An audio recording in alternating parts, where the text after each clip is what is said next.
Yeah, I don't know if you guys use Spotify that much, but the Wrapped, which is like Spotify looks at your listening statistics of the past year and makes a playlist to say like, oh, this represents your 2021. Or 2021. Yeah, 2021 is how it feels. It's been a long year.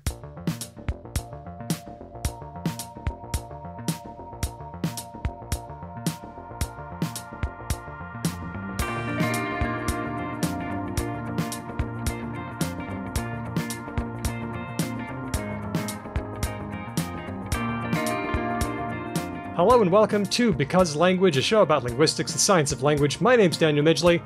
With me now, the only linguist ever to be able to offer an unambiguous definition of the linguistic concepts of language, dialect, word, and sandwich. It's Hedvig Kjærgaard. Oh, I really thought that was going to be Lauren.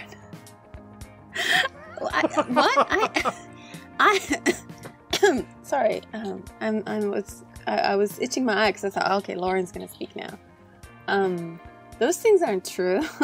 I know, but it's a fun fiction that we can enjoy, you know. Okay, together. Yes, it's a fun fiction that we can enjoy. Hedvig is very smart and Santa Claus exists. Yes, true.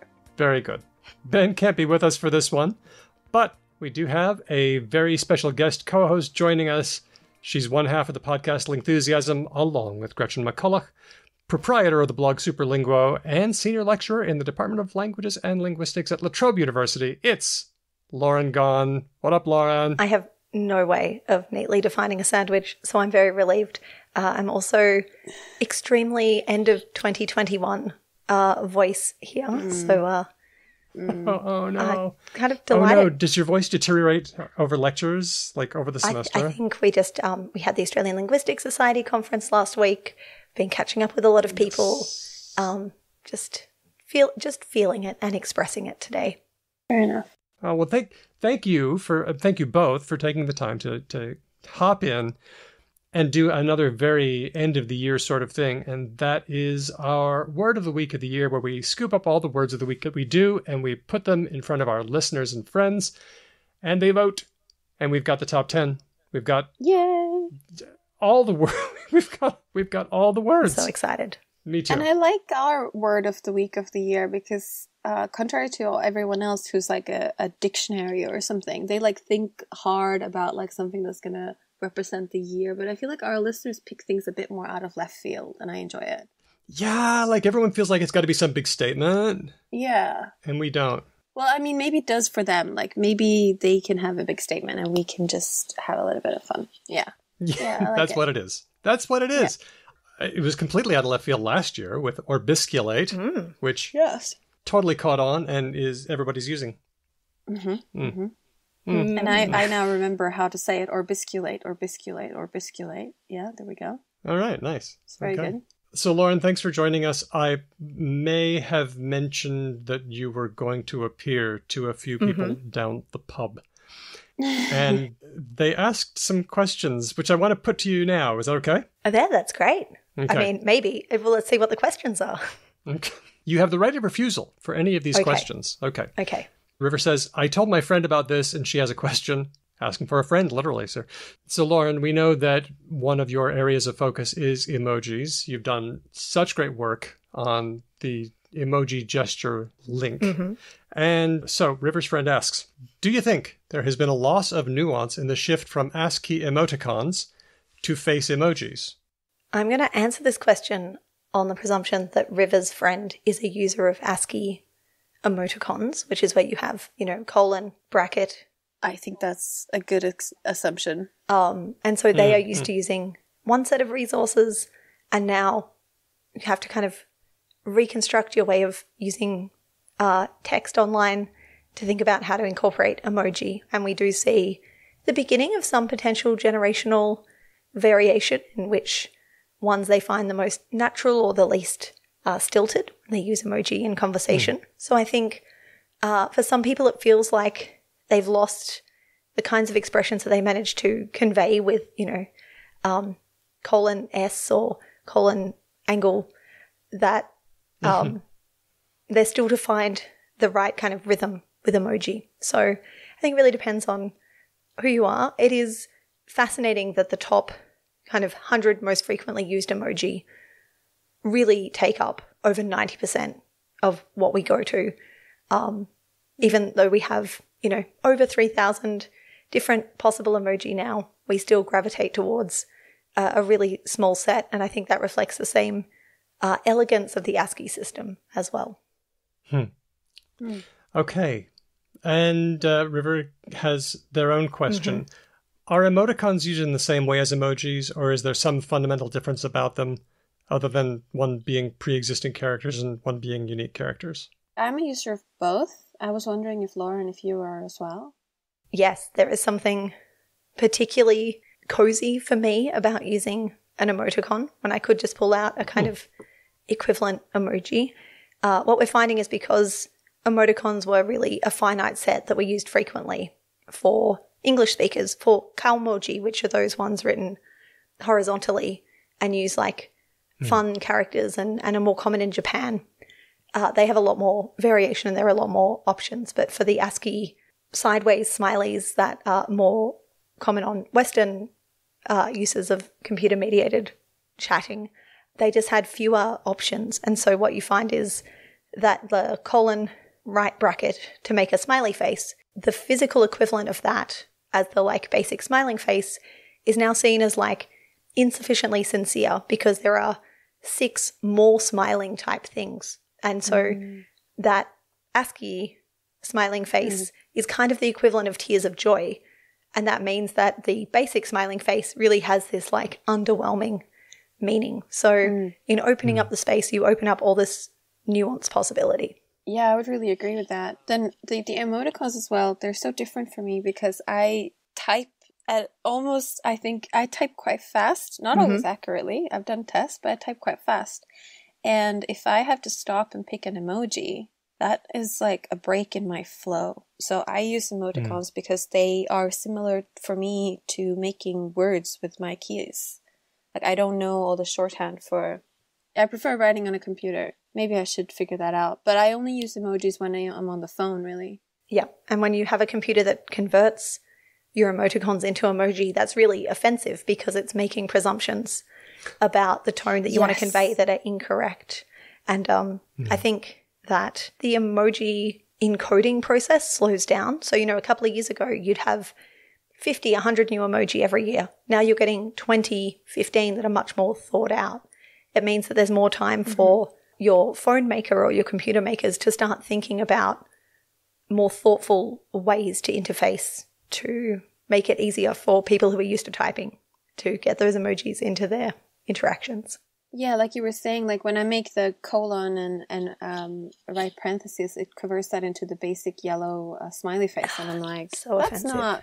That's not what I meant. I meant that other smiley. Yeah, I meant the one with the blushed cheeks. Really fine distinctions that I'm not really aware of. And increasingly so.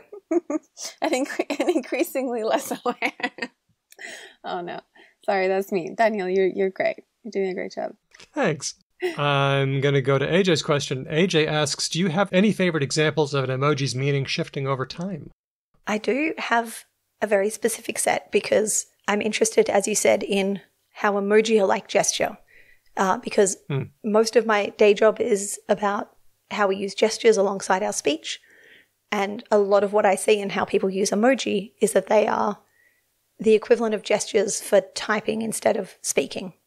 But then to kind of go one level more meta, I'm also interested in the subset of emoji that are actually hands and are hand gestures in the emoji set. So there have been hands in emoji sets since before they became available on international phones. So emoji started in Japan and they started on a couple of different mobile phone carriers. So if you have like 2 big mobile phone carriers in your country, imagine if you could only send emoji to people who were on the same network as you.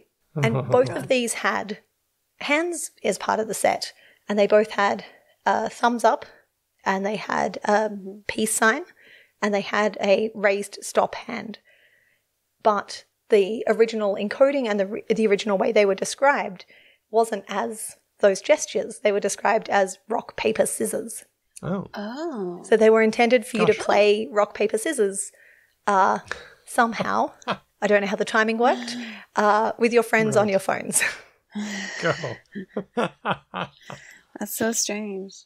And it's only because we have the documentation from the early import into Unicode, when Unicode, who now make sure that it doesn't matter what phone carrier you're on, you can send an emoji and someone can read it on their phone somewhere else or on their computer or in a document, thanks to the magic of Unicode. The people who encoded them chose the gesture names. So now it's thumbs up gesture, peace sign gesture, and raised hand.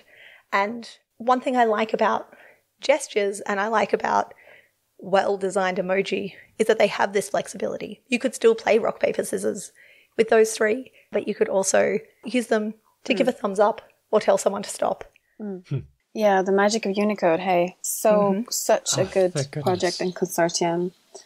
I say as someone who spent the past week trying to get a scientific journal to accept non-ASCII characters in people's names.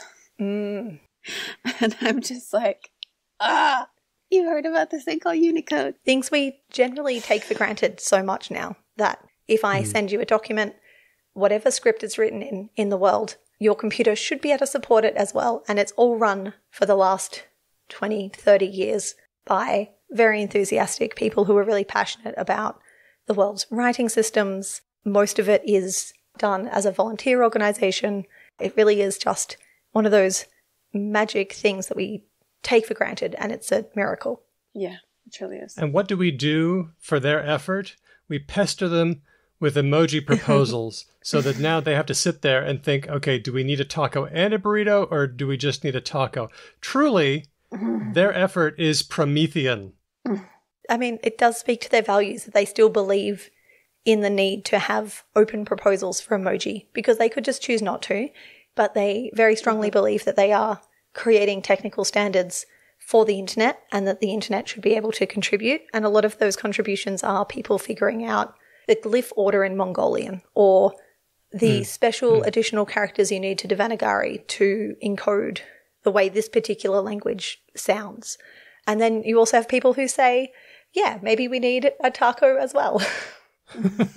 I never thought of that. It's like, okay, what order are we going to use for this character said? Do they have a song? Let's find out if they have a song. That might help. Yeah, that's nice. All right. Now, our previous episode was a fun journal club with our patrons. They brought stories, words, and even pets. We do like to have special events that we invite our patrons to.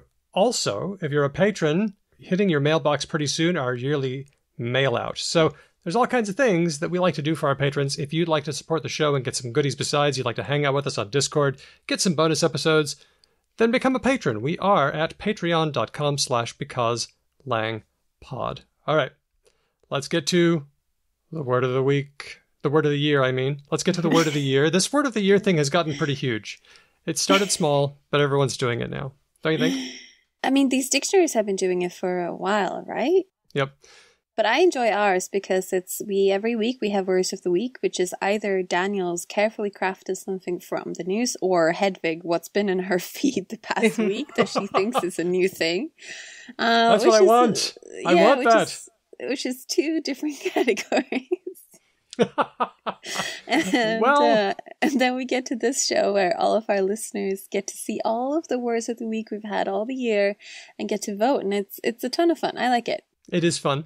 But first, we're going to do all the boring, rotten stuff, which is other people's words. Everybody else's words from dictionary bodies and language lovers all over the place. Shall we get started? Are these eliminated from your options? Are you hardline different to everyone else, or are they still up as contenders for you as well? They are absolutely still on the list. We just let it roll. We whatever the people pick. In fact, there's some overlap. Some of these words of the year from these dictionary bodies were on our list, and they did not actually do that well. So let's start with Oxford, with their crappy word, vax. No, vax is great. Daniel, do you want to call everyone else rotten and crappy? Am I meant to say good things about it, or am I meant to trash talk it? All right. I'm confused now. Yeah, it's just a little trash talk. That's all it is. I love that. Vax is a great word of the year. Okay, Daniel can trash talk, but Lauren, you and I can be nice if you want. Thanks. That's it. Yeah. Good linguist, bad linguist. Yeah, okay. So they chose Vax based on lookups. By September, it was over 72 times more frequent than at the same time last year. 72x, that is huge. And what I really like about Vax is that it's super versatile. I want to ask, have you noticed any other words that are based on the Vax morpheme? I mean, I haven't seen Vax in anything else but anti-vax. I've never... Yep. People say that they are vaccinated. I don't hear that many people say that they are vaxxed. Oh, maybe people say that they are double vaxxed. Definitely double vaxxed is a thing I've heard. Yeah. Yeah. Now that I think about it, yeah, that's true. I'm always a big fan of a shortening. It's nice as an Australian. Obviously, we are world champions at shortening words. This feels very comfortable to me as a word. Yep. So I'm a big fan. Well, we have had 3 different words of the week over this year with the Vax particle here. We've got convaxulations. Good. Oh, God. Which is what you Wait, say. what is that even? Convaxulations. There was bivaxual, which is somebody who's had maybe one Pfizer, one Moderna, who's had a mix. And then there was maxinated, which seems a little archaic now that there is hypothetically no maximum to the number of vaccines that you could get, which is a bit unfortunate. On the last speakeasy that we did on ABC Radio Perth, one of our listeners suggested vacillating instead of vaccine hesitant. I imagine David Astle tweeting, "What idiot came up with vaccine hesitancy instead of vacillating?" Which, would be something that he would tweet. Yeah. For their part, Merriam-Webster also had vaccine, not vax, but vaccine. This was also based on lookups. I thought this was very interesting. It had implications for how people use dictionaries. Like, we imagine that people use dictionaries to look up stuff they don't know, but lots of people know what a vaccine is. So why are people looking this up? I think some of us use a dictionary just to check we're spelling something right. I hope that Merriam-Webster has a little bit of etymology, because I do love the way that medical history is captured in the story of the word vaccine. It is Me too. Latin. Vacca is cow, or if it wasn't vacca, it is in Italian now. But the same root, cow, because it was cowpox that was originally used to treat smallpox by Ed Jenner. Yeah, it's when things get a bit hazy for me. But I just love this little bovine history caught up in this word. We honor the gentle cow.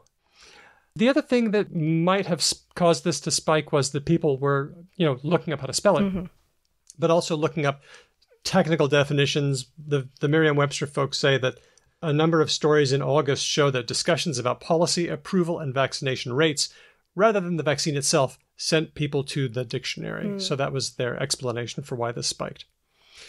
They had a few alternates. They had cicada, because apparently the little critters hatched. And then woke-lash, backlash against people who are social justice activists. I'll stick with the cicadas, celebrating 17 years of randomly hibernating. Okay, there were 2 dictionary bodies that had this one. It was the National Dictionary Center of ANU and Macquarie. Stroll out. You've heard this one, I'm sure. I think it's unsurprising both of them chose it, given how uniquely Australian that problem has been, but also how uniquely Australian that coinage has been. Like, it's just a perfect melding of like a deeply political, a deeply national, a deeply problematic thing that really summarised how a lot of us felt about 2021, but with a bit of larrikin to it. Yeah. There is a bit of larrikin, isn't there? Maybe we should say what it is. So I haven't been in Australia during 2021, but I think it's based on...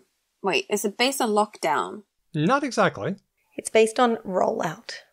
Oh, yeah, sorry. So this one comes from the Australian Council of Trade Unions Secretary Sally McManus, who tweeted in May, "We don't have a vaccine rollout.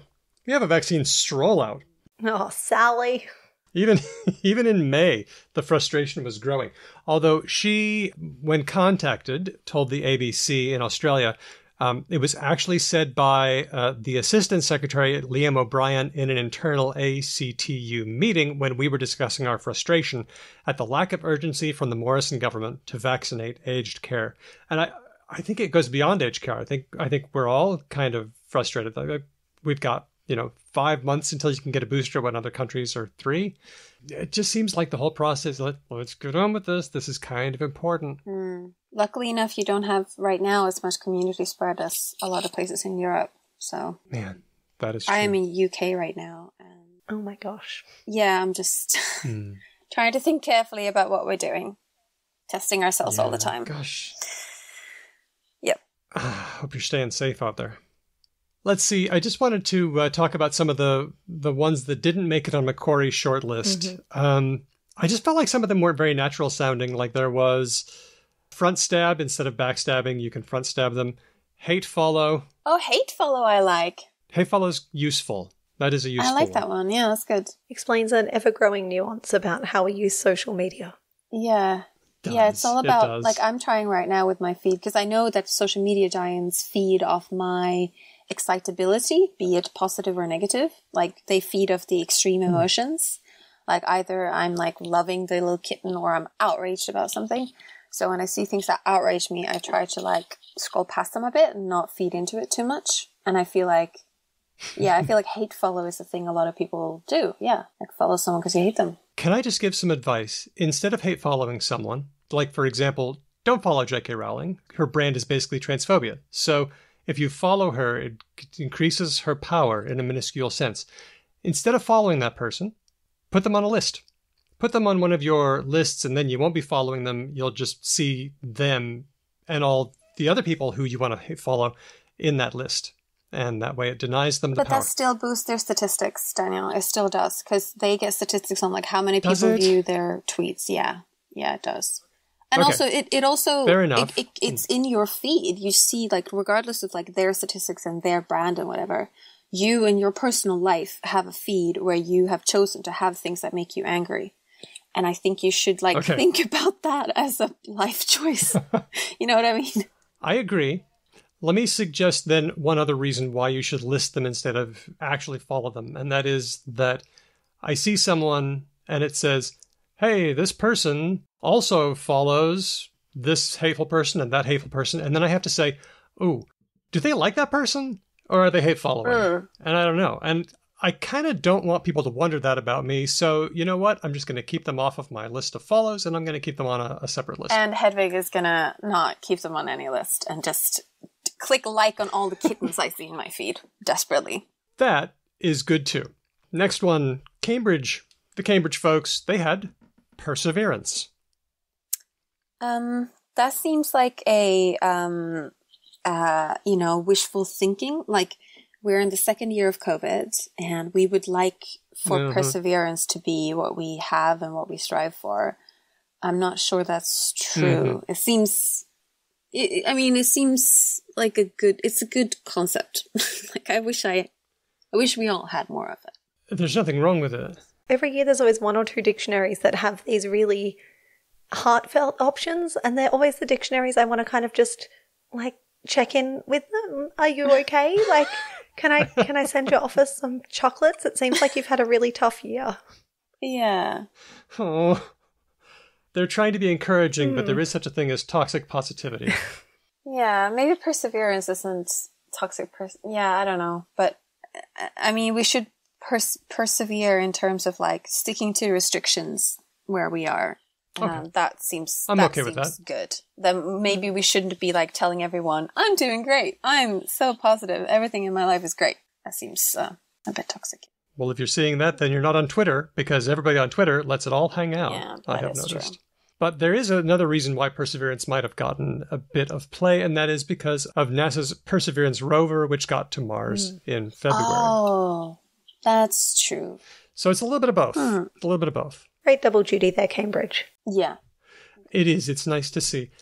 Also, keep in mind that Cambridge is kind of a look-up site for people who are learning English, and so that seriously might have been out of vocabulary for some people. Yeah, for sure. Collins is another learner one. They chose NFT, non-fungible token, which was one of our words of the week of the year. I don't think that one did very well. I think that was the one that got the most angry reactions on Facebook. I feel like this is the equivalent of Time naming Elon Musk their person of the year. Oh, God, yep. 100%. Just like, what does of the year mean. And it seems like for your listeners, NFT was not something to be. Yeah. Recognition and celebration can be very difficult to disentangle, and it seems like your listeners have taken the sensible approach of not voting for it. Did we count angry reactions as votes? We did. See, we're like those social media giants. It's whatever excites people. So people who angry reacted probably thought they were like downvoting it, maybe. But they were just... Oh, right. So I should take one away. No. I'm saying like they are not clear in their intentions about what that gesture means. So we're just going to count every reaction just to be, do it consistently. But it's tricky, yeah. It was number 53. It was equal 53rd. Oh, okay. All right. Hang on, there are only 52 weeks of the year. Oh, we do more than one word per week. Many more. There were 93 of ours. I thought it was like in the negatives. Yeah. Mm-hmm.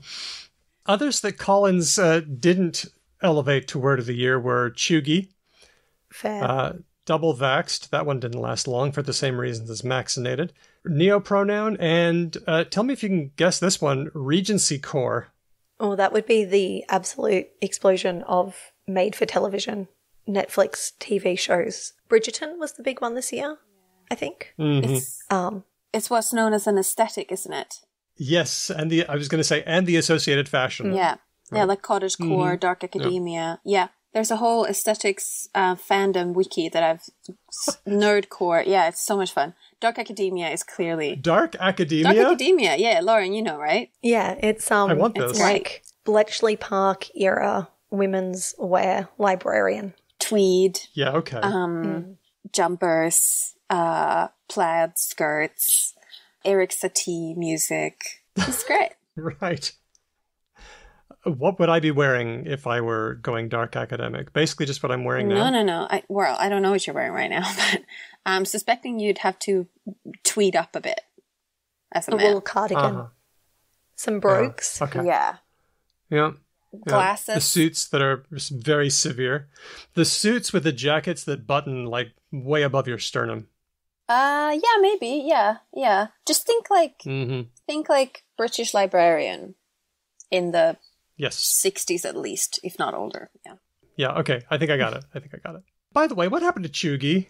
Cheugy just did not rate on our word of the week of the year. And I'm just wondering what happened. Was it one of those that just got floated and then everyone was like, nah, not doing cheugy? The problem with elevating a word like cheugy, which just means like you're common or basic or old, like it's very unclear how widespread it was before a reporter elevated it as a term that the kids were using.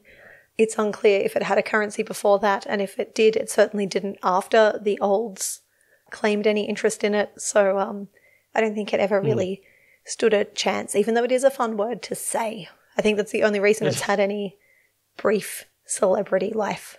Yeah, that's the tricky thing, right? So like a bunch of years ago in Sweden, the Swedish Language Council puts out actually not one word of the year, but like a list of like 50. And one year it had a compound. It always has a lot of compounds.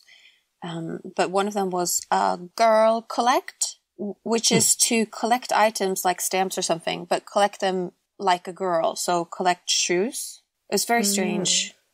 And I looked into it, and basically one person had used it in a column once, and then all the other mentions I could find were about them, that word being on the list. That column. And it's like, okay, is that really an organic word that came about? Or, That's how I felt about cheugy. Yeah. And, we already have, I was trying to define it, and I came up with 5 things. It's a combination of daggy, off-trend, basic, try hard, and cringe. But then I realized that's basically just naff. That's what the word naff means. But all of these words have meant that very strongly for a particular generation. Like daggy is a word that slightly older people might use compared to basic and then compared to cringe. So it's just another one of this endless wave of intergenerational compare and contrast. Yeah.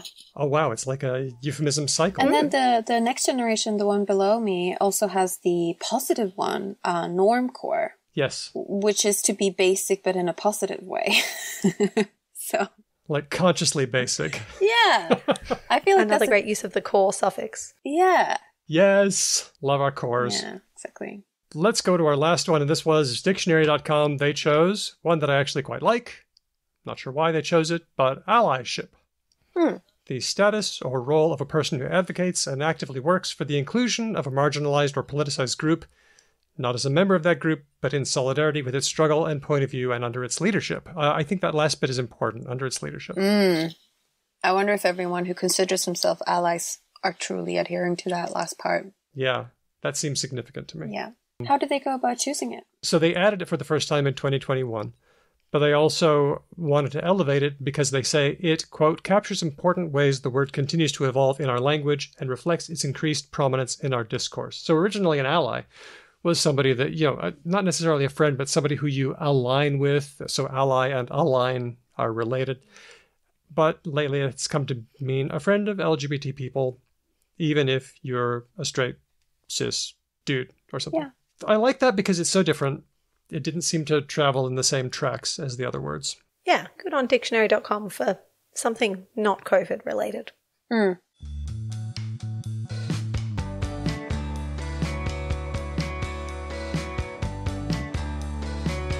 We are through the other dictionaries and word bodies lists. Now it's time for our words of the week of the year. Are we ready? Yay! I'm ready. Absolutely. Okay, so as we've said before, the words of the week were sometimes chosen by me, sometimes chosen by Hedvig, sometimes chosen, actually a lot of them were chosen by our friends and listeners. Some patrons, some not. Very often I would just get floated this, hey, what about this thing? And so I would get that. And then we threw them all up on Twitter and on Facebook, and they were all individual comments or tweets. People could like those individual tweets, and that was the way that they would vote for the words. And the fact that this was on Facebook and Twitter provided an interesting sort of contrast because there were some that were super popular on Facebook and some that were popular on Twitter. And sometimes that's just because somebody on Twitter would say, hey, everybody vote for this one. And so people would jump in, and that would just be on Twitter, but not on Facebook sometimes. But tell me what you think about these. The ones that were popular on Facebook were The Great Resignation, or The Big Quit, and sleeping, when you talk about languages sleeping instead of being extinct because they can be awoken. So that was a Facebook thing. The ones that were popular on Twitter were Mockdown, which is it's a badly implemented lockdown where the instructions are unclear or partial. Acoustic fog, which is the way that we humans put lots of noise into the ocean to the detriment of the critters that live there. And horny jail / bonk, very popular on Twitter, just about non-existent on Facebook. Huh, that's funny. AJ brought us that one last week. He pointed out especially that hearing bonk, you could just use bonk in isolation, and that means knock it off. You're being horny on main. Is Facebook just more wholesome? Is that why? Is Facebook full of people who are sort of there for the leisure and not there for the fight? I feel like people on Twitter are there for the fight. If your Facebook crew gravitated towards the Great Resignation, it might suggest that they're a bit more American than Australian in a particular subgroup, because I feel like that's something that's been in the US discourse a lot and hasn't really been a thing that's happened in Australia. I don't know about Europe, Hedvig.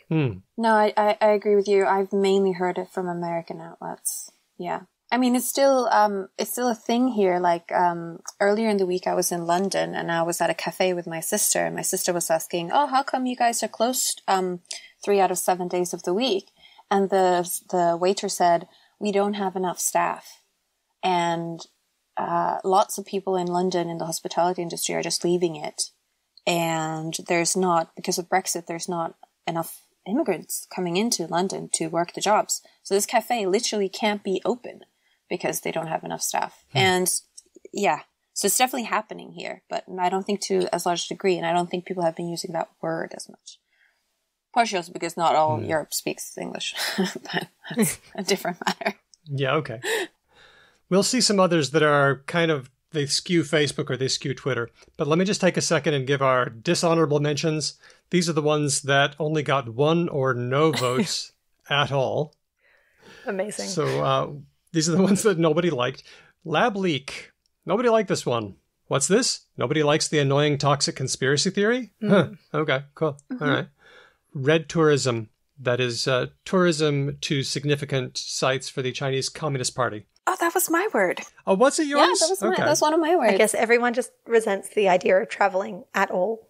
So no votes for that. Because the Communist Party is coming up on a lot of important jubilees, so people are like going to specific places that are important to the Communist Party. But I mean, maybe not a lot of our listeners are like interested in China stuff. That's also possible. Possible.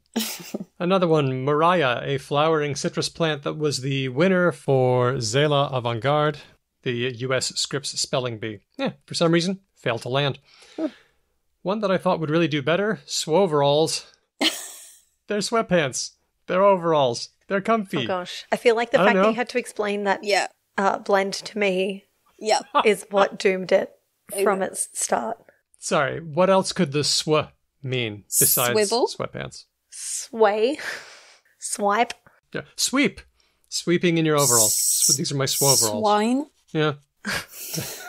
Overalls for our porcine friends. Yeah. About time. You're right. You know what? I was mistaken. But only one vote for those, potentially from someone who really likes pigs a lot. The ones that got no votes were baking, the makeup move, where you put on a lot of... And the conspiracy theory thing. That's also my word. Everyone hates me. No, they don't hate you. Know. They just hate baking. Yeah. Baking was a double whammy as well, because it's both the conspiracy theory thing and the makeup thing. See, I liked it for that. Exactly. The other one that didn't make it was Ballygate. Oh, that was also mine, but that was only Swedes would have voted for that one, so that's fine. I don't mind that. Hanif Bali can go hide under a rock. And it kind of got on because Ballgate, which also didn't do very well, but you know they kind of traveled together. It was like Ballgate brought a friend. Yeah, the friend wasn't very popular, but that wasn't the intention anyway. That's fine. I like this. I think I'm going to make my own personal contest every year, which is I'm going to try and suggest words of the week that make it into the honorable mentions, because that seems to be what I'm good at. It is impressive that you find something that so perfectly captures your week and then doesn't capture the year. Anyone I think like else. It means you're actually just incredibly good at choosing the word of the week. Yes. It is of the week, it is a moment in time, and then it is gone. Not the year, yeah. And also, thank you, Lauren, that's very kind of you, but I also think it captures my week, not anyone else's. We value this perspective, Hedwig. Don't ever stop. I just want you to keep throwing on stuff that you find. Fair enough. Please. Here are a couple of honorable mentions. This was a late edition, so it didn't have much chance, but it was one that I sort of came up with and decided to float, and it was toxic rationality. I've noticed that a lot of people say that they're from the rational community. They pride themselves on being very rational thinkers, but the humanizing qualities are a bit absent. It's the kind of people like Dawkins and Pinker would fall a bit into this category, maybe. Storb and Plankwat would definitely fit into this category. Yeah, and it also partially is like people who say that, oh no, everything is just going better and better, and you know, more people live longer and more people are fed. And it's like, yeah, that's true, but it's related in my mind to toxic positivity. I was trying to find out if anybody had done this phrase before, and I ran into a really good essay that's going to be on our blog, becauselanguage.com. It's called The Kirk-Spock Dichotomy and Toxic Rationality. It's from 2018. It's by Anthony Skews on Medium. And the gist of it is that nerd culture seems to value Spock-style thinking, where we put our emotions aside. Emotional reasoning is bad reasoning, which I mean is kind of true. But emotions are also a way of tempering our worst impulses. Yeah, and they're real. And they're real. What he points out is that we often use rationality as a way of saying, oh, I came to my conclusions rationally, when what we really do is sort of, he says rationality is a better tool for post hoc justification of behavior than an a priori generator of moral behavior. So today, we see rationality offered up as an exculpatory excuse for abhorrent opinions and social policies. And also you can build a rational argument, but you can have the flaw in it that you're actually not considering all of the evidence. But if you don't make that visible to your reader or your listener, they might not know that your argument is faulty. So, yeah. No, I get what you mean. That's toxic rationality. I like it. It's interesting because you said you introduced that recently, but bonk was also recent, but got a lot further. Exactly. Yeah. So it seems to me that if you think you have and this is kind of to our listeners, if you think you have a rational mindset, but it's not informed by human values like compassion and humility and generosity of spirit, then it really doesn't function. It is not good for anything, and it will probably lead you into terrible people and terrible opinions, which you will think are great because you arrived at them rationally. Yeah. Yeah. Mm-hmm. Okay. So, and then the other one that didn't do very well, which I really wanted to, it was in the top 20. It was Horny Jail / Bonk. I wanted to see this one do better than it did. I guess the trouble with bonk is that the famous, in Australia at least, parliamentary bonk ban was from like 2019. So bonk has already had its day in the sun in Australia. Oh, that's I just true. remember That's the true. bonk But for ban. a different... Can you, Lauren, please explain to our non-Australian affiliates? Okay. How did we miss that one a couple of years ago, by the way? As part of my, cross-cultural translation competency. Yes. It was definitely at least 2019, maybe even 2018, because it was at least one prime minister ago. Yeah. A very senior member of the coalition in power, his partner announced she was pregnant. It was a surprise she was pregnant. It was a surprise she was his partner. He left his family for her. It caused such a ruckus that the prime minister, his response was just to issue a statement that all politicians and everyone working in parliament had to not date people in parliament, which lasted about 7 seconds in the media before it was reported as a bonk ban. And that's totally doable, by the way. You can totally mandate that. Yeah. I mean, I'm not massively surprised that like stressed, high achieving people who get locked into an environment where they like 24/7 almost only see their colleagues. Like, I'm not super surprised. A slightly dark coda has been that this year, in the last month or two in Australian Parliament, in our national parliament, there's been a report released about just how much misconduct and sexual assault takes place in that space. And it does, even though we could all laugh about the bonk ban a few years ago, does kind of make you reassess how you feel about that and whether anything has improved, and hopefully it will in the future. Exactly, because those kinds of intense environments can lead to consensual relationships, but they can also lead to people, thinking that more things are okay than they are because they are seeing these people all the time and they think that they are more intimate than they are, and it confuses, I think. So, my apologies for ruining bonk, which is a totally great and hilarious word and kills any sense of sexiness. I'm glad it got an honourable mention. What an awful situation, and we really should have better. Everyone deserves to work in a safe workplace. Yes. Let's get to our top 10. Okay. And this one's going to be more fun. Number 10, epistemic trespassing, which is when experts weigh in on areas outside of their expertise, like when economists comment on linguistic relativism. Yeah. This one, I don't know, Lauren, how you feel about this one, because this one is, to me, I'm a little bit in mixed emotions about it, honestly. Because I do think that there's some things, like people talk about physics hybris as well, and there's the thing where certain fields, especially STEM fields, have too great confidence in their abilities to analyze things outside of their field. But then there is also good and fruitful cross-disciplinary collaboration. Yes, very much. Which can look like epistemic trespassing.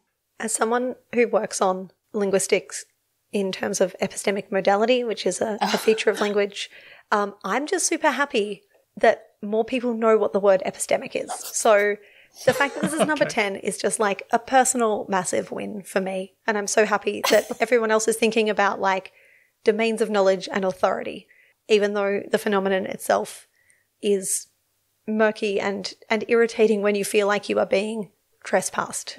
And we all need to just cool our jets about that feeling of, hey, what are they doing in my yard? This was something that Hernashir on Twitter pointed out to me. They said, I agree, but, and then mentioned a lot of linguistic areas that come from other fields, and says B.F. Skinner, asked in Commentary magazine what he read, replied that the best ideas he found to inform his own ideas were from other fields. cross-pollination is amazing and it helps science move forward. What doesn't help science move forward is when somebody decides they're going to walk into linguistics and stomp around for a while in an effort to prove what they want to prove. And this is linguifying claims is how I've heard it used. And then when linguists say, this is a bad idea, and we already know that this is a bad idea, then what they do is they claim that the linguists are wrong and that they're right. And this is epistemic trespassing. This is what we're talking about. Yeah, but it also, we've seen some very positive cases of this. So we've seen some cases of, especially involving our friend of the show, Sean Roberts, like when economists made some claims and then Sean reached out to them and they collaborated and they were open to that and then they co-published something together. So like really positive things can come out of it as well. And I would advise people to, if you see something that you think is epistemic trespassing, have a look at the author list and see if there's anyone on there who you respect as a linguist, and then have a second think about what the paper is doing. And, we can have respect for people who aren't linguists. Yeah. We really can. It's just that sometimes there are known issues that someone not in the discipline might be unaware of. And we've all seen cases where there's, for example, a Nobel Prize winner who decides to come out against climate change. It's a good reminder that if someone is super smart and an expert in their own field, this does not necessarily translate into expertise in a different field. That's all I want to say. What's it called? Is it called a halo effect? Oh. Like I recently, a couple of months ago, I reviewed something for the National Science Foundation in the United States. And before I reviewed, they made me sit through a little tutorial about cognitive biases, which I thought was really neat. That is cool. They were like, here are some things you should be aware of, like anchoring bias, like, first impressions, like don't read the abstract and then make up your mind and then read the rest of the paper. Like have an actual think about what they're doing. They're all like sensible things. And one of them was like halo effect, like just because someone is smart or not smart in a certain area, that doesn't necessarily equate to expertise or non-expertise in another area. I think they call it the halo effect. I think that's the same thing. That's super cool that they had you do that. Yeah, it was nice. I liked it. Okay, any more comments on that, or shall I move on to number 9? Number 9. I'll move on to number 9. Let's keep going. Number 9, touch grass. And this means step away from computers and the internet and connect to nature for a while. Sort of similar to me to Dandelion Break in the comic strip Bloom County, where they would all have a bit much from media and frightening stuff, and they would go and sit in a field for a while. I view that as very similar to touch grass. Does anybody remember Bloom County even? No? Probably not. No, sorry. No. Don't know. Drat. Never mind. Yeah, I sort of like this one. As an indoor mouse, the past couple of months, there's been stretches of 4 to 5 days where I haven't left the house. I mean, yeah. Touching grass actually doesn't give me that much serenity. I'm sorry. I think that's totally valid, and I'm glad you say that, because it really can be different. Yeah, I mean, going outside and seeing the cityscape and getting a takeaway coffee brings me serenity. But everyone's different. Yeah, I don't know. Lauren, have you needed to touch grass during this past 2 years? I feel like I've definitely lived in places with better grass than I have in my current place. So your mileage may vary on that one, I think. Yeah, fair enough. I've got a few too many prickles. But a good reminder. I'd like to thank your listeners for reminding us all to step away and take a break. Yeah. Number 8, the sparkle emoji. Lauren, maybe you could help refine this definition for me, because I did get some definitions wrong. A sarcastic indicator that everything is fine, sparkle, sparkle, when it's not fine. Sparkle emoji is one of my favorite emoji. And one of the reasons I love it so much is it is so flexible. And when it's surrounding something like this, it really does give off this like sarcastic vibe. And people have been talking about finding punctuation for sarcasm for a long time. And I'm so happy that my little sparkle friend has stepped up in this function. But it can also just be used ornamentally. It can be used as just like adding a bit of magic to what you're saying. I think it's the putting it at either end as a form of what one of my friends who I used to write the Superlinguo blog with would describe as sparkly unicorn punctuation. This is kind of a very finessed version of that. And I think it's a really great function of a really fabulous emoji. I do too. I've heard it said that one of the first uses of emoticons, so the horizontal smiley faces in Western media in particular, was to try and indicate sarcasm, because text is so void of context clues like that, so that when people were first chatting online on messaging boards, they had miscommunications because someone couldn't understand that someone else was sarcastic or not serious. So people started using the smiley faces to indicate that. So it seems, it seems like a very big need. Yeah. Emoji and other kinds of punctuation and emoticons have all been about putting that humanness and that like bodily experience of communication that we're so used to with voices and face-to-face things into the written form as well. On sarcasm, Lauren, would you say that the /s is the most common sarcasm indicator these days, or is it something else? /s is very accessible for people who are used to thinking in code. So a slash means to end something. So if you're used to working in HTML, you're used to seeing /b to end like a bolded section, or /i for italics. I think if you are used to hand coding your internet experience, it's very accessible to you what's happening there. So I imagine, to put it gently, Daniel, for you, there may be some generational differences there. I think the upside down smiley face emoji does a lot of heavy lifting in this area. That's saying true. something very negative but adding tears of joy does some really good like cognitive dissonance balancing there that does sarcasm really well. There are lots of options, and this is what's so fun about the innovation of informal internet language as its own kind of paradigm, is that you do have more than one way to achieve the same ends depending on who you are and who you're talking to. I've never seen the /s as sarcasm, speaking of the generational gaps. That was complete news to me. Some of these are going to be platform dependent. For example, Reddit uses /s extensively. Oh, okay. Yep. Yeah, I'm not on Reddit very much. Let's go to number 7. We are up to stonks, a humorous way of referring to stocks in the investment community. So investing really has changed. It used to be the Wall Street broker types who would handle all the trades, but now we have online trading platforms like Robinhood and Webull and E-Trade and so on.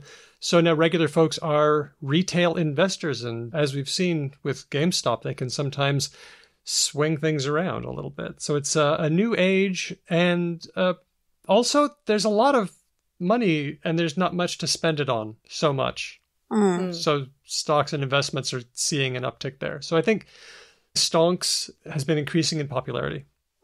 Yeah, I like them. What's another one that's good for this? Like the way that sort of misspellings are introducing or extra characters or removing them. Like, I don't know. What's another good... Well, from the same subset of internet users, you have hodl. Yeah, hodl. Which is that metathesis of hold, so they get switched around. Hold being a stocks term to like... I'm going to show my complete ignorance of the stock exchange compared to my knowledge of the internet. But it is a term from stock trading that was, initially just a typo and then became a thing of its own. And this is part of internet subgroups creating their own language and their own culture as a way of kind of keeping out and building their own subgroup through fast-moving language play. Yeah. Another one is maybe very much older one, but pawn, as in owning. Oh, pawn, yes, to own Which someone. I think is a misspelling as well from the start, right? Yeah, because your P and your O are next to each other. So instead of typing O-W-N, I will P-W-N-U. By the way, hodl was one of our words of the week, and it did incredibly poorly. It was, it only got 3 votes. It came in at number 79. I would say it was kind of given a new lease of visibility with the Game Stonks shenanigans, but it had already had its day. Yeah, probably. Yeah. Okay, we have a tie for 5th place. One is rent-free in one's head. Someone lives rent-free in your head when they are a constant source of irritation and you can't stop thinking about them.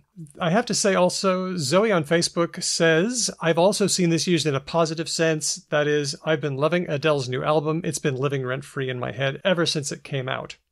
I like it. Didn't the Spotify Rewind thing... No, what was the thing? Wrapped. That's it. Wrapped.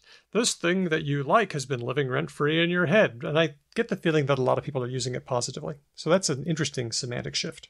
And like rent-free in one's head, because like you could just share a social media post about like, oh, I think about blah all the time. But if you say, this one pizza I had once lives rent-free in my head for the last 10 years, suddenly it just is like such a great little frame that you get to hang your own little piece of creative art in. And I really like when these percolate through the internet and people get to riff on them. Yeah, me too. It sounds weird for a pizza to live rent-free in your head. It was a pretty good pizza. Yeah, you think about it a lot. Okay. I wasn't there. So, yeah. The other one that was tied for 5th place was saying the quiet part out loud, although Kate on Facebook says, I've also heard this as saying the quiet part loud, which I personally prefer, and I'm willing to say that I probably added the out and I shouldn't have. So saying the quiet part loud, publicly divulging some subtext that was supposed to be secret, but probably actually obvious to all. It's like I was listening to a sort of socialist podcast, Chapel Trap House, and they had Slavoj Žižek on it. This says a lot about me. Wow, they did? Yeah, he That's comes amazing. on the show and talks. Anyway, he said that the Slovenian government they have vaccine in Slovenia and it's not obligatory. But they had accidentally made the statement, the health ministry had, they said, it is obligatory for all school children to voluntarily choose to take the vaccine. Mm-hmm. Okay. They had said it's obligatory for them to make the voluntary choice, I think. You're being voluntold. Yeah. And it's a bit saying the quiet part out loud because what they want to say is that everyone should get it. But yeah. Yeah. I agree with Hedvig that I definitely have it as saying the quiet part out loud with the out there. Oh, okay. And I just think it's me. an interesting like oscillation against like 10, 15 years ago, like the concept of the dog whistle was really prominent. And I think what people have realized is that like the dog whistle was never really only attracting certain segments of the population and people weren't as clever as they thought. And that's becoming increasingly obvious as well.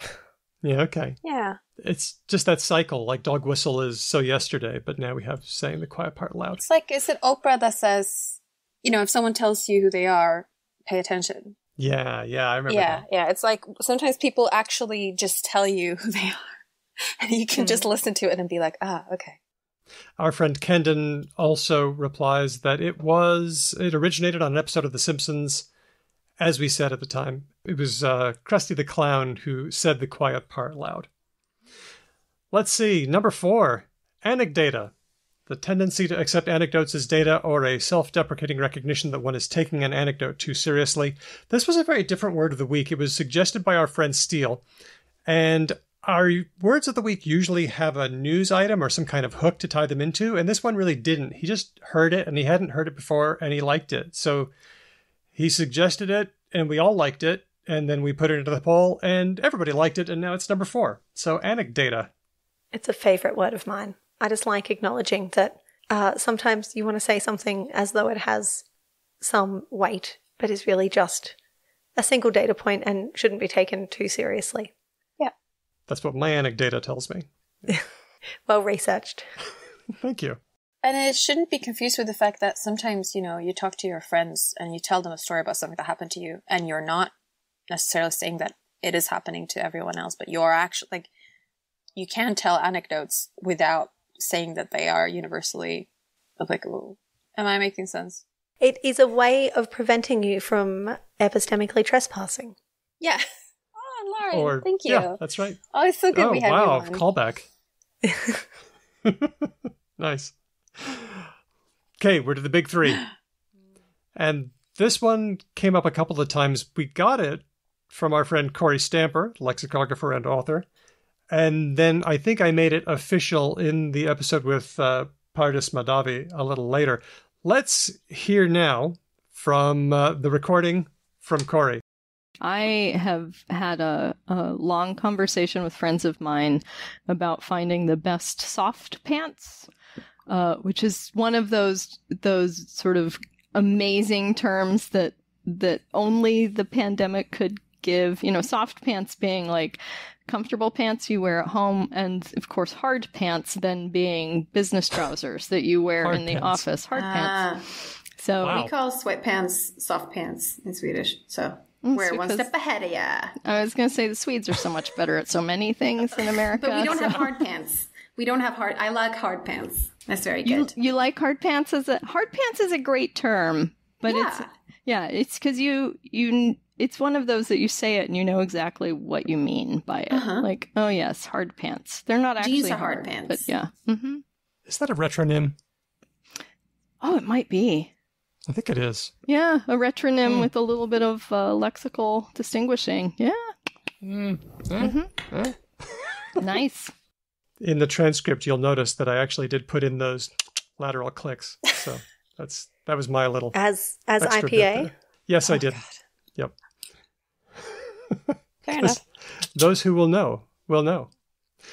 In the episode where we brought it up as an official word of the week, Ben pointed out that we've had sweatpants, which people for 40 years have not been sweating in, and now we have activewear, which people are just not active in, and then there are hard pants that aren't even hard. Yeah, they were never hard. I mean, they kind of are. Daniel is so outing himself as someone who isn't stuck buying women's gendered clothing. Okay. I accept your expertise on this matter, and I want to hear more. Women's clothing is just cut badly and tight and involves useless pockets and poor fasteners. Okay, I just can hear Hedwig like completely backing me up here. It's very Yep. good solidarity. But they're a travesty, and I'm completely unsurprised people have come up with this distinction. It also just makes me feel really sad that we have to come up with it. As someone who has avoided hard pants before I knew it was a term that I had, I'm very grateful to have this term now to continue actively avoiding them. And this type of phenomenon is not unique to pants either. Like if you've ever met a female friend who has bought a skirt or a dress that has proper pockets, and they will let you know. They will put their hands in their pockets and like put out their hands and like go like, it has pockets. It has pockets. And I have a skirt right now with pockets on it, and I love it. And every time someone compliments me on it, and I go, it has pockets as well. And all women I know go, oh wow, it has pockets. Oh, So exciting. It's just ridiculous. I have begun looking for people who have dresses that have pockets. When a person has pockets in their dress, I notice it and I compliment them. I say, your dress has pockets. That's really cool. And they're like, yes. yes, it And is. they do a little, they kind of show me Do a little pocket the dance. pockets. Yeah. It's great. And it's funny because The pocket. That's yeah, what I exactly. was You do a trying little for. pocket dance. And it's funny because I meet so few women that like to have the tiny pockets in the pants. So I'm like, who are these manufacturers making the clothes for? Because I basically don't know anyone who likes it. But maybe that's just, I don't know, Lauren, if it's the same experience for you, but maybe that says something more about my bubble than about the world. I think that the creation of the term hard pants Yeah. makes that seem quite likely. Yeah. Well, I got a comment from another Lauren on Facebook who Great says, name. I just want y'all to know that after the episode with this phrase, my teleworking research group started counting days without wearing hard pants. After 600 hard pantsless days, we made s'mores over the flaming remains of ill-fitted jeans, and there's actually a photo of flaming jeans toasting a marshmallow I love over it. it. Thanks, says Lauren, for the vocabulary to celebrate our non-work trouser joy. That's very good. I just have a couple of warnings, though. Number one, there is a non-trivial risk that the jeans were made with chemicals that could leach into your marshmallow. And, even though it's the dose that makes the poison, just watch out for that. And also, please remove the jeans before igniting. Oh, Thanks, Daniel. My pleasure. I had to parse that sentence twice to understand what you meant. We often say that many sentences are one-offs, just created for the moment and then never to be said Yeah. again. Remove jeans before igniting. no, that's That was one. Brand new sentence. Also, this one was disproportionately popular on Facebook. I don't know why. Okay, we're up to number 2. Yep. Pandemic fine, which means, well, you know what pandemic fine means. Well, it's not a fine, as in something you pay. Nope. It's the dog in the burning room saying everything is fine. Sparkle emoji. Yeah, exactly. Thanks, Lauren. I'm fine. Everything is fine. Not great, but not terrible given current circumstances. Yeah.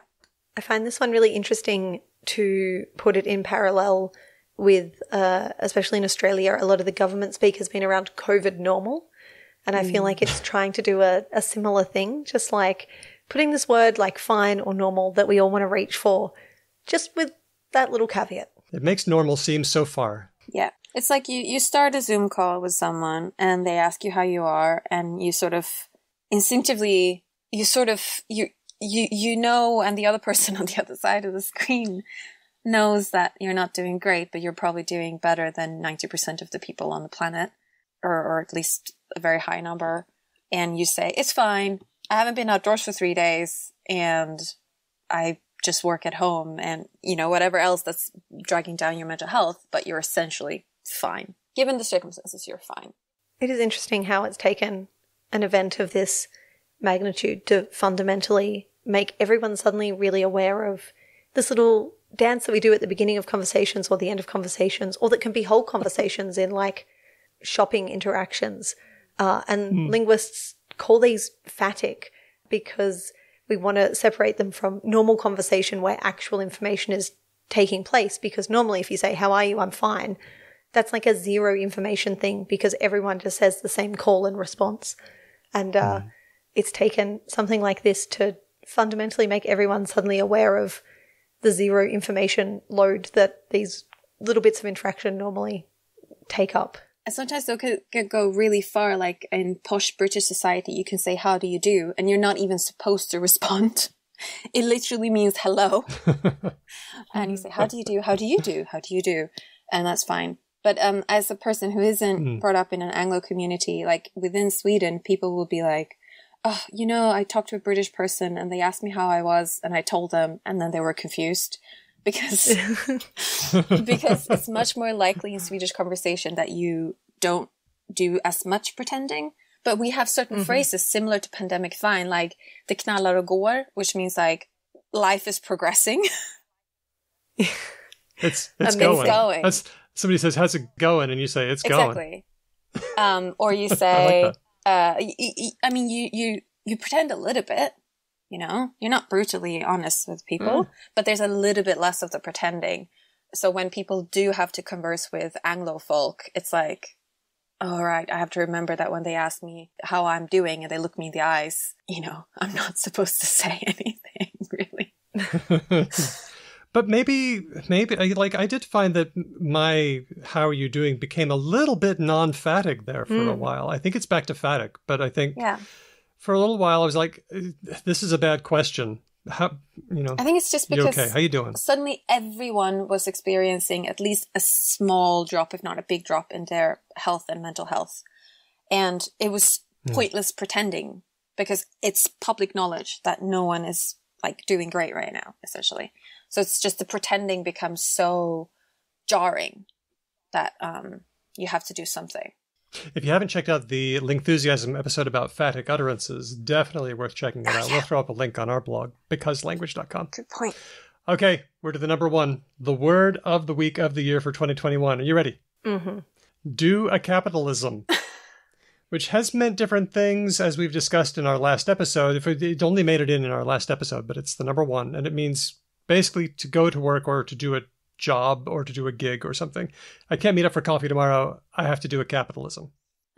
Yeah. People responded. I have mixed feelings about it. Lauren, how do you feel? I find it interesting that for a group of people who so actively didn't vote for NFT, this did rise to prominence. And I think it's something about it being something we all recognize, that a lot of us are, even if we have jobs that we love, they are jobs and we are doing them as part of a system. But then there's also something so absurd about the way it's phrased that just makes that so, really brings it home even more. So I feel like it is a word, or I guess it's more of a lexical item that really does capture how a lot of people feel about their complicated relationships with their jobs and financial stability or not over the last couple of years. Yeah. We also had, I remember when this word first occurred, we had a bit of confusion about whether it meant to go earn a wage or if it meant to go to an ATM and take out money. So in the original Animal Crossing that I saw, it was as we mentioned in our last episode, there was a dog character, Harvey, who had installed the equivalent of an ATM in a certain place and said, I'm hoping there'll be more shops, so I installed one in case you need to do a capitalism. So Harvey in Animal Crossing was intending, whether you take out some money out of an ATM. But then I saw a tweet from Dr. Gerald Roche, who said I could share this. He said this would be okay to share. And he said, I can't make the meeting because I have to do a capitalism, which I guess in his case meant I have to teach or I have to do some work. Yeah. I also like the way that it takes capitalism, the abstract noun, and turns it into a concrete thing that you do one of. You don't just do capitalism, you do one of the capitalism things. I like that a lot. I think that playful nature attracted a lot of people to it as well. Well, there it is. Do a capitalism, our Because language word of the week of the year for 2021. Let's take a look back. Do you get any sort of vibe off of the words that were voted up the most? Are we okay? That's what I'm wondering. I'm not sure. I think we're pandemic fine. I think so too. Yeah. Do you have any inkling as to which will be most successful? Hard pants. Definitely. That was my vote too. I think hard pants is a wonderfully transparent coinage. I think in Australia, our word for soda /pop / whatever you call it is soft drink. And you can order hard drinks as well.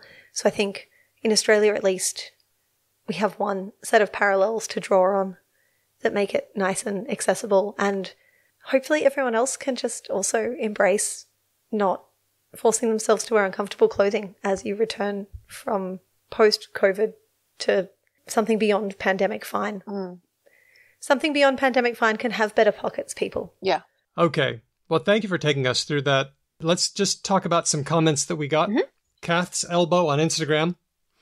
She says, hi guys, love the episode. Is this a reference with Sylvia Sierra about intertextuality and the act of joking among millennials? And, says Kath's Elbow, as a Gen Xer who's increasingly becoming as clueless as my boomer mother was, really appreciated the stop and step back explanations of, sir, this is a Wendy's, etc. We talked about Wi-Fi passwords. So Kath's Elbow says, just wanted to share my favorite router password was pretty fly for a Wi-Fi, but given my newfound irrelevance to society, you've probably already heard it, so I don't expect it's anything new. I've elected to use fuck the cistern instead, as it was my favorite piece of toilet graffiti. Anyways, keep up the great work, Kath, the middle-aged lady who is only a couple of letters away from Karen.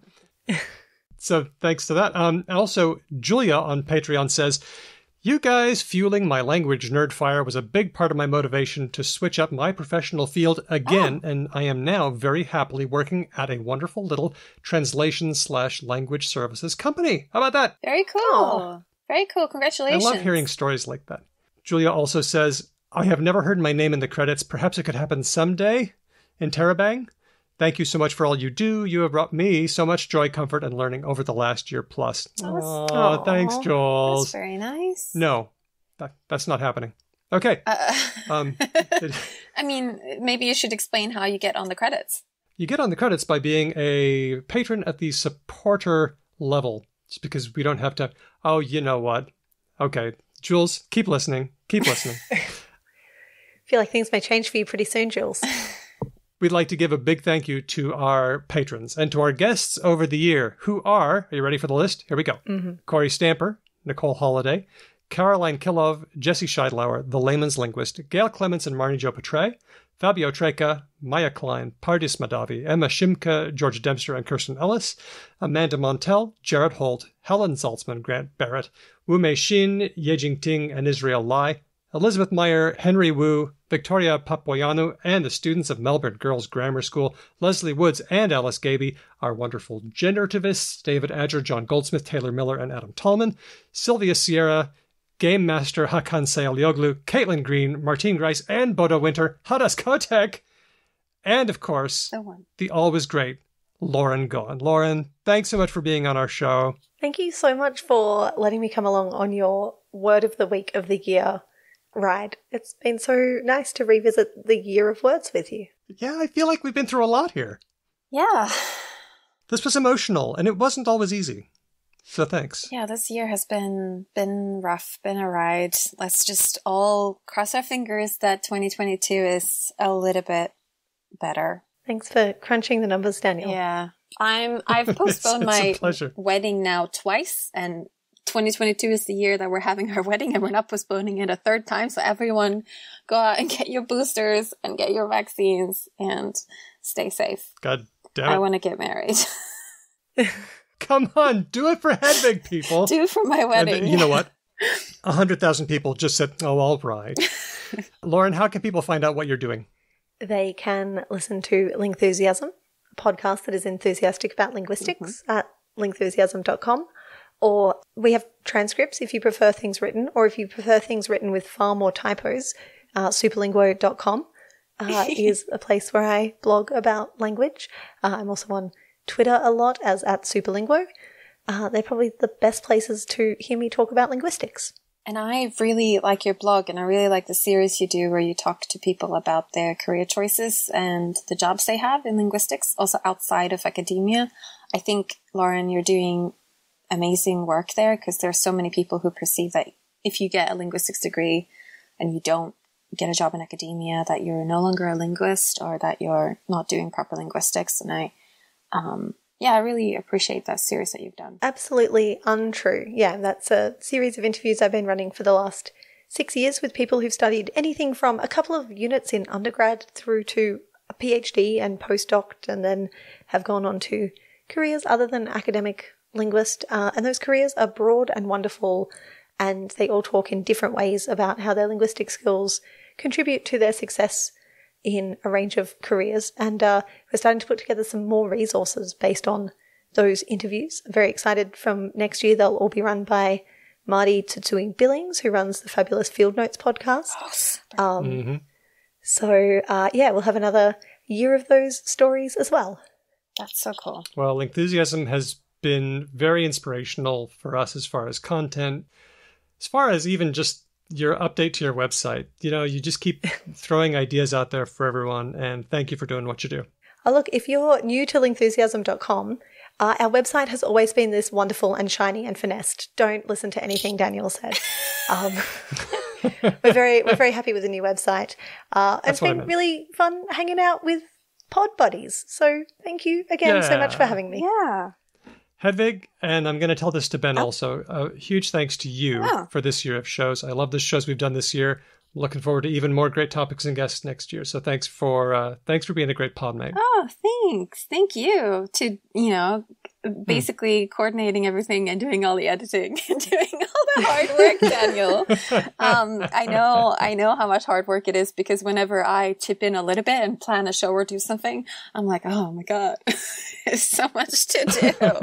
So I really, really appreciate you. How did I do this every week? You do this every week, and I really appreciate Ben a lot as well. It's a shame he couldn't be here today, but I hope he's well, and I'm very grateful to have shared this year with you. It's really fun. Let's do it again soon. Yes.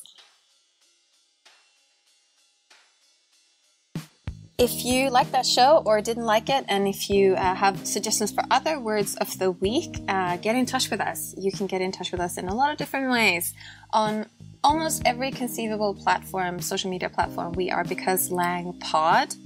I don't think we're on Weibo, but we're on TikTok and Mastodon and Facebook and all the other places. So go have a look for us, and we'll probably be there. And if you want to send us an old-fashioned email, you can do that as well. We are hello@becauselanguage.com. And if you like the show, you can support us by becoming a supporter on Patreon, or you can also email us your show ideas, articles, stories, or words of the week.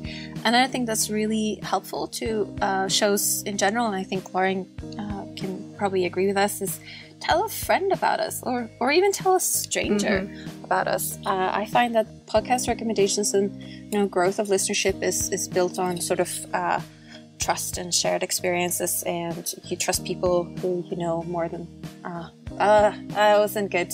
Sorry, I'll try. Keep it going. Okay, I'll keep it going. I liked it. It was genuine. I liked it. That's nice.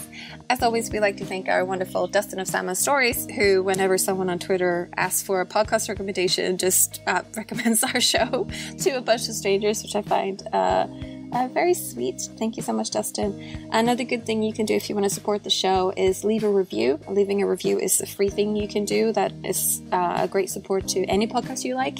Often iTunes, Apple Music is a good place to leave reviews, but you can also leave reviews in other places, and that does a lot to boost the show. And I think we're past that hurdle, but for a while, Ben's students were leaving us 1-star reviews as a joke. Oh dear. Oh, they're still there. Maybe when they grow up, they can edit those.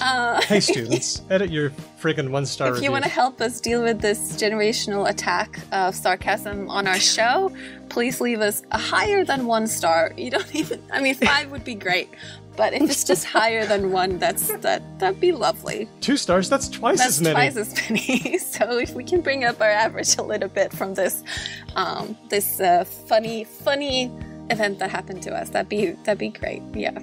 Our patrons make it possible for us to do the show without any ads. They also make it possible for us to make transcripts so our shows are readable, if that's what you're into, and searchable. We would like to give a shout out to the entire team at Speech Docs. They're doing a great job on our transcripts. They are fast and accurate, and we're a fan of their work. Shout out to our top patrons, Dustin, who is not the Sandman, he is his own Dustin, Termy, Chris B, Matt, Whitney, Helen, Udo, Jack, Kitty, Lord Mortis, Elias, Larry, Christopher, Andy, James, Nigel, Kate, Nasrin, Aisha, Sneaky Lemur, Moe, Steele, Andrew, Manu, James, Roger, Rianne, Colleen, Glyph, Ignacio, Hedvig, help me out, Sonic Snehog, or is it Snedgehog? Do you think it's Scandi? Is this a Swedish thing? No. Nope, just Snedgehog? Snehog? Like the hedgehog? What would that even be? Snea is...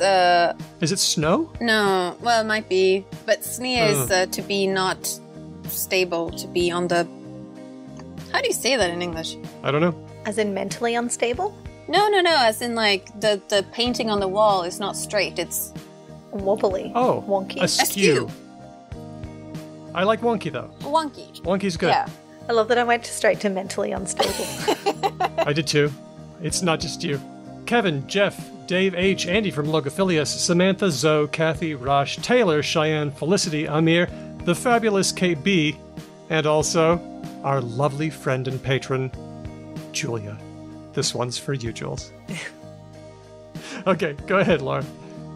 I'm going to read this last bit of the credits using a very magical pronoun, which is the first person plural, our/we, self-excluding. Very good. I didn't know that existed, but of course it does. It only exists for very specific contexts, like when I say, our theme music has been written and performed by Drew Kraplinov, who's a member of Ryan Benno and of Didion's Bible. Thanks for listening. We'll catch you next time, because language. Yay! That was great. That was really nice. Reddit can be terrible, but the more niche Reddit gets, the better it gets. The only Reddit I check in on is like stats and map porn. Mm. Yeah. And by the way, I really love porn as like a non-sexual word, like, earth porn and map porn and food porn, and there's all kinds of porn, and none of it's sexual. I really Not sexual like that. to you, maybe, but I think there are some people out there. Anyway, let's... As always, depends on what you're into. Yeah, bonk bonk, let's go on.